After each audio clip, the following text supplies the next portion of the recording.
आज के वीडियो में हम एक बहुत ही मज़ेदार चेस ट्रैप के बारे में सीखेंगे जिसे कहते हैं लीगल चेस ट्रैप।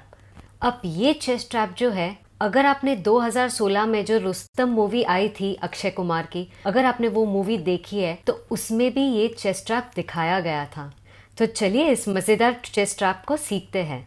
तो इस ट्रैप के गेम की शुरुआत होती है सबसे पहले E4।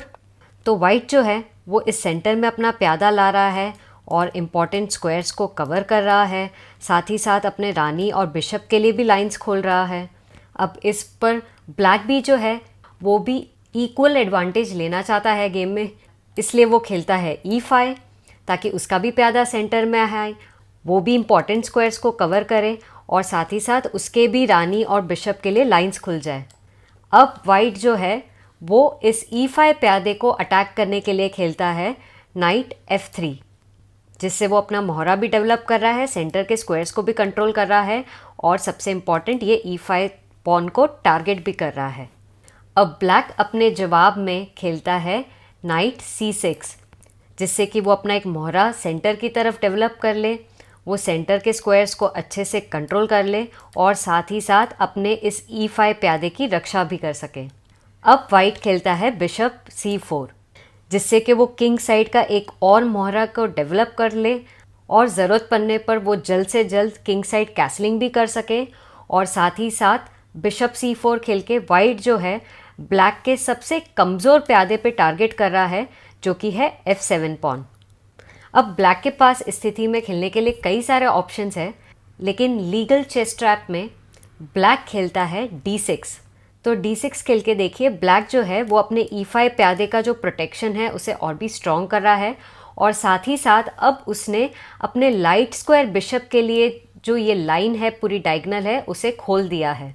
अब इस स्थिति में वाइट एक और डेवलपिंग मूव खेलता है, वो खेलता है नाइट C3, जिससे कि वो एक और मोहरा सेंटर की तरफ डेवलप कर सके और सेंटर के स्क्वायर्स को कंट्रोल कर सके और अपने इस E4 पॉन को भी प्रोटेक्शन दे सके। और अब आता है गेम का बहुत ही इम्पॉर्टेंट पार्ट।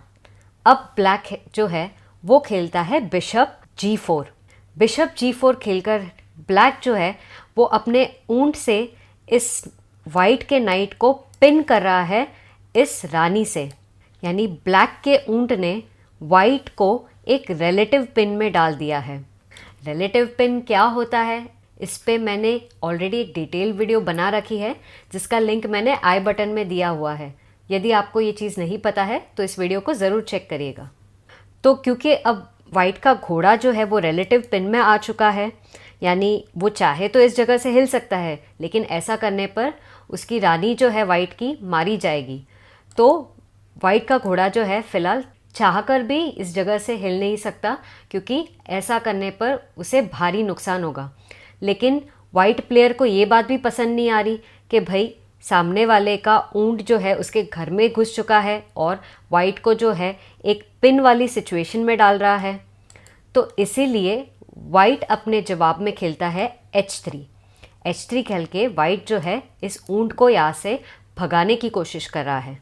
अब इस स्थिति में ब्लैक सोचता है कि ठीक है भाई, मैं इस जगह से तो हट जाता हूँ, लेकिन मैं इस पिन को बरकरार रखूँगा, इसलिए वो खेलता है बिशप H5। और ये है ब्लैक की सबसे पहली मिस्टेक, क्योंकि अब वाइट के पास कुछ ऐसी चालें हैं, कुछ ऐसे ऑप्शंस हैं जिससे वो गेम में अपना फ़ायदा कर सकता है।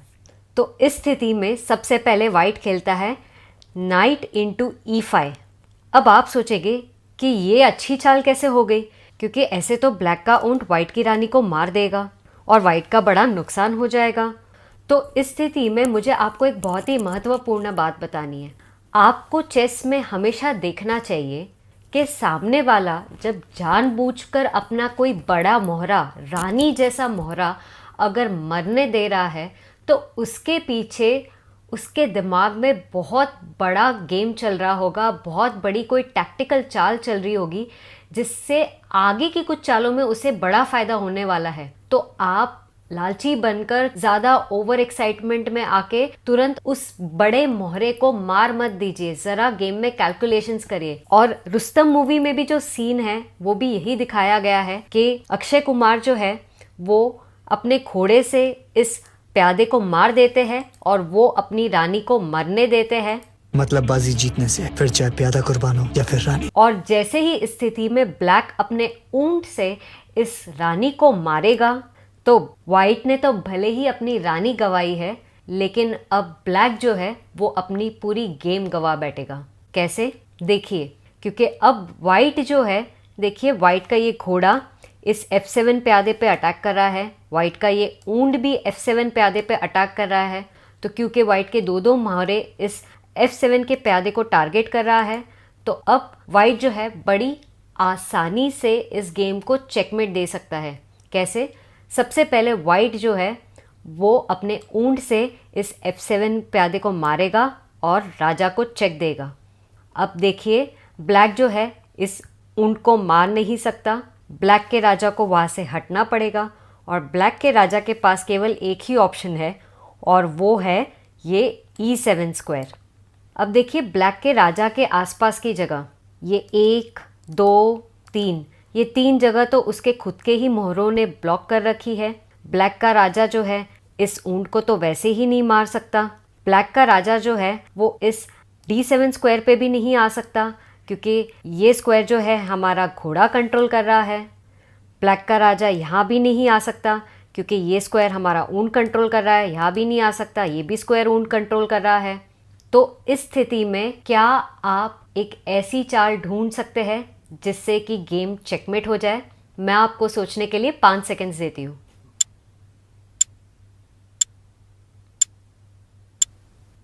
तो बड़ा ही सिंपल है, सही जवाब है नाइट D5 चेकमेट। देखिए, ये सारी जगह तो वैसे ही ब्लॉक थी, राजा वहाँ पे जा नहीं पा रहा था और अब इस नाइट ने राजा की बची हुई जगह भी जो है वो भी छीन ली है और ये गेम जो है प्योर मेट हो चुका है। तो भले ही वाइट ने अपनी रानी गंवाई, लेकिन ब्लैक ने जो है वो अपनी पूरी गेम गंवा दी। तो इससे हमें क्या सीख मिलती है? इससे हमें यही सीख मिलती है कि आपका ओपोनेंट जब भी आपको कोई बड़ा मोहरा दे के आपको लालच दे रहा है उसे मारने की, तो आप ज़रा चौकन्ने हो जाए और ज़रा गेम को डीप में एनालाइज करिए कि आपके उस बड़े मोहरे को मारने के बाद आपकी गेम की क्या हालत होगी। कोई भी ओपोनेंट इतना बेवकूफ़ नहीं होता कि वो बिना कैलकुलेशंस किए ऐसे ही आपको जिताने के लिए अपना मोहरा दे देगा। तो कोई भी अगर मुफ्त में मोहरा दे रहा है या बड़ा मोहरा अगर अपना मरने दे रहा है, तो उसके पीछे ज़रूर कोई बड़ी प्लानिंग होती है। तो आपको उस मोहरे को मारने से पहले सारे अच्छे कैलकुलेशंस कर लेने चाहिए। चलिए अब कुछ चालें पीछे जाते हैं और देखते हैं कि ब्लैक इस गेम को कैसे बचा सकता था। तो अब ये स्थिति देखिए, तो जब इस स्थिति में वाइट इस E5 के प्यादे को मारता है और अपनी रानी को ब्लैक के ऊंट से मरने दे रहा है, तो ब्लैक को इस रानी को नहीं मारना चाहिए था।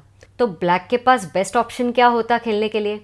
भाई सीधी सी बात है कि ये घोड़ा जो है हमने देखा है इस F7 प्यादे को टारगेट कर रहा है, ये ऊंट भी यहाँ पे इस प्यादे को टारगेट कर रहा है और उसके बाद जो है हमने देखा है किस तरह से किंग पे अटैक आ रहा है और गेम मेट हो रहा है। तो इस मेट को रोकने के लिए बहुत ही एक सिंपल सी चाल है कि ब्लैक को अपने घोड़े से इस F5 के घोड़े को मार देना चाहिए। अब वाइट बदले में क्या खेलेगा? जाहिर सी बात है, वो तो अपने रानी से इस मुफ्त के ऊंट को मारेगा। तो एक घोड़ा वाइट का मरा और एक ऊंट जो है ब्लैक का मरा, लेकिन वाइट ने जो है एक प्यादा एक्स्ट्रा मारा है यहाँ पे E5 पे। पर अब देखिए ब्लैक की बारी है। ब्लैक जो है अब वाइट के इस ऊंट को मुफ्त में मार सकता है, जाहिर सी बात है वो यही करेगा। तो वो अब अगली चाल में हमारे इस ऊंट को मारेगा। और अब क्या आप एक ऐसी चाल ढूंढ सकते हैं जिससे वाइट जो है ब्लैक को फोक कर सकता है? मैं आपको सोचने के लिए 5 सेकेंड देती हूँ।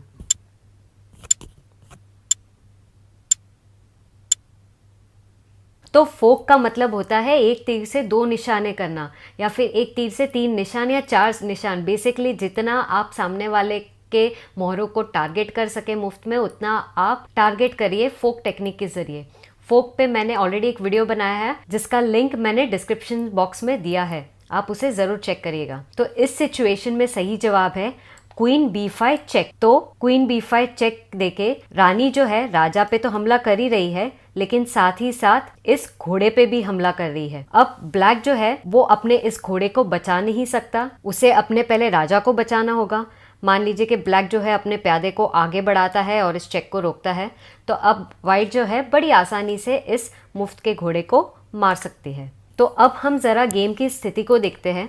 तो गेम की स्थिति देखिए कैसे हो गई है कि वाइट के पास 1 2 3 4 5 मोहरे है, ब्लैक के भी पास 1 2 3 4 और ये 5 मोहरे है। और प्यादे देखिए वाइट के 8 प्यादे हैं, लेकिन ब्लैक का केवल 1 प्यादा जो है वो कम हो गया है जो यहाँ पर आया था। तो इस स्थिति में ब्लैक ने केवल अपना 1 प्यादा गंवाया है, लेकिन एक अच्छा खासा जो जाल बिछा रहा था वाइट, वो उस जाल से बच गया। वो इस लीगल चेकमेट ट्रैप से बच गया और उसने अपनी गेम को 1 प्यादा मरवा के गेम को जो है बचा लिया है। और अब समय आता है आज के सवाल का।